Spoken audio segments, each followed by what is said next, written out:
जय बाबा गोदरी वाला।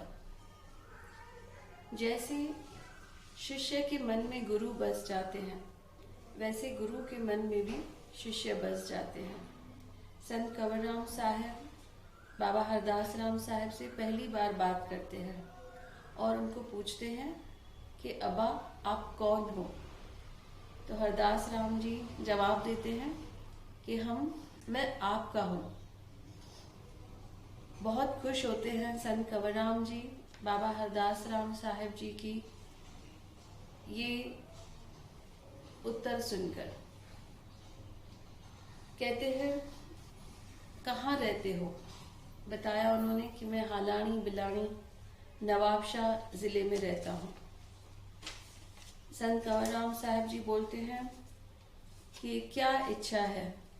बाबा हरदास राम जी कहते हैं आपके चरणों में रहकर सेवा करने की इच्छा है। संत कंवरराम साहब उनकी परीक्षा लेते हुए कहते हैं कि नहीं बच्चा, ये आपकी उम्र नहीं है सेवा करने की, हमारे चरणों में रहने की आपकी उम्र नहीं है। आप क्या कीजिए, आपके लिए घर बार, आपका परिवार, आपके माता पिता की सेवा वो बहुत जरूरी है इस समय। और आप आगे जैसे बोलोगे वैसे मैं करूँगा। संत कंवरराम साहब कहते हैं कि आप घर जाओ, घर पर लोगों की सेवा करो, वो आपकी अभी जिम्मेदारी है। फिर भी आप जैसे बोलोगे वैसे मैं करूँगा। तो बाबा हरदास राम जी जवाब देते हैं कि आप ही मेरे माता हो, आप ही मेरे पिता हो, आप ही मेरे मीत हो। आपका अगर दया का हाथ मेरे ऊपर आ जाए तभी मेरा सेवा में मन लगेगा। संत कंवरराम जी बहुत खुश होते हैं, बाबा हरदास राम साहब जी के सर पर हाथ रखते हैं और जहाँ भी उनका सत्संग होता था, उनकी भगत होती थी, वो वहाँ पर संत हरदास राम जी को लेकर जाते थे। बाबा की खुशी का ठिकाना नहीं था कि इतने कामिल गुरु उन्हें मिल गए थे और बहुत कुछ उन्होंने संत कंवरराम साहब जी से सीखा। एक बार संत कंवरराम साहब जी ने उन्हें कहा कि जाओ आज से तुम शमशान भूमि में, जिसे कहते हैं देवरी साहब, बड़ी देवरी साहब, जहाँ पर बड़े संतों की, साईं खोताराम, साईं सतराम दास, इनकी देवरी बनी हुई है, तो आप वहाँ जाकर सेवा करो। बाबा हरदास राम साहब जी के लिए उनके गुरु के जो वचन थे वो पत्थर पे लकीर था। बाबा हरदास राम साहब उस दिन से देवरी साहब पर रहना शुरू हुए।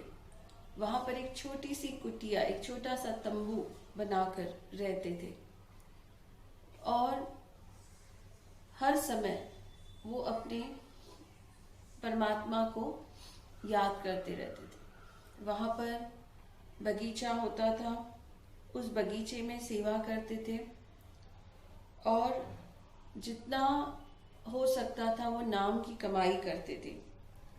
वहां पे जो पेड़ पौधे थे उन्हें पानी देते थे।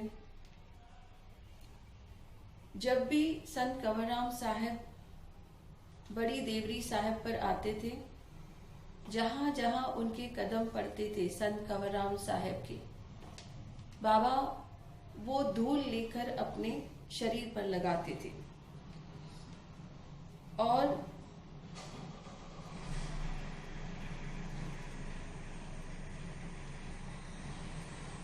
इस तरह से संत हरदास राम साहब जी ने संत कंवरराम साहब को राजी कर लिया था।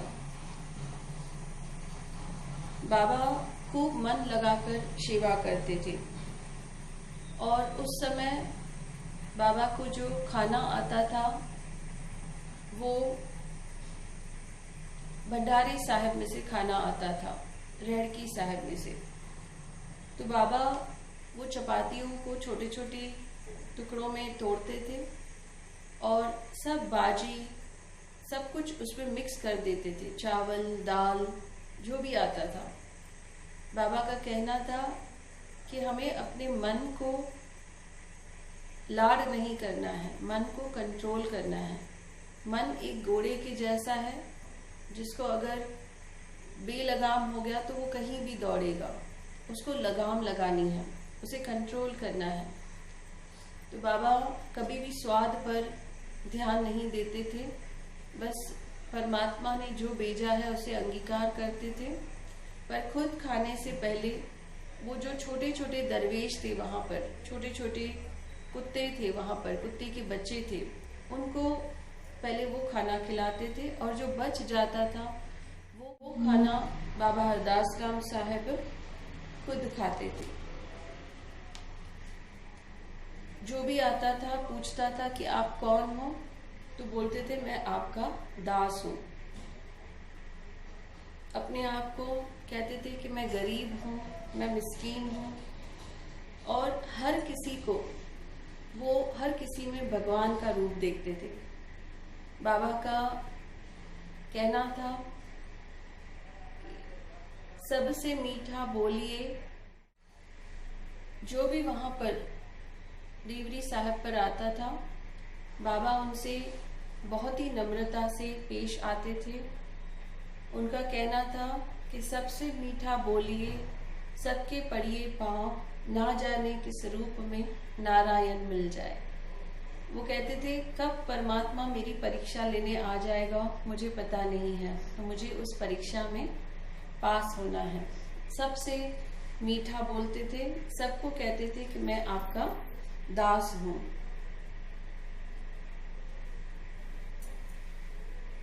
वो परमात्मा से बहुत डरते थे और जो भी वहाँ पर आता था बाबा उनसे बैठकर बात करते थे और उनकी हिम्मत बढ़ाते थे, उनके दुख दर्द सुनते थे और उन्हें हिम्मत बढ़ाते थे। वहाँ पर इतना आना जाना शुरू हो गया कि एक मंदिर ही देखो वहाँ पर बन गया। हर समय वहाँ पर बाबा राम बाबा राम बाबा राम बाबा राम ये धुन सुनाई देती थी। जो आता था वो कहता था बाबा राम, जाते समय कहता था बाबा राम। तो इस तरह वहाँ पर राम नाम की धुन लगी रहती थी। उनको कथाएं सुनाते थे, जो आता था दुखी उनको कथाएं सुनाते थे। बाबा की जो एक फेवरेट कथा थी जो सबको सुनाते थे, वो कहते थे जो हो रहा है अच्छे के लिए हो रहा है, जो हो रहा है अच्छे के लिए हो रहा है। तो बाबा कथाएं सुनाते थे। बाबा हरदास राम जी कहते थे अपने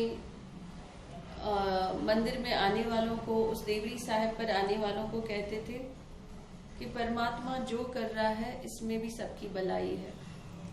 और कथा के जरिए, स्टोरी के जरिए वो समझाते थे। जैसे बाबा बोलते थे कि एक राजा था और उसका एक मंत्री, दोनों शिकार पर जाने की तैयारी कर रहे थे और मंत्री हमेशा बोलता रहता था कि इसमें भी कुछ अच्छा है, इसमें भी कुछ अच्छा है।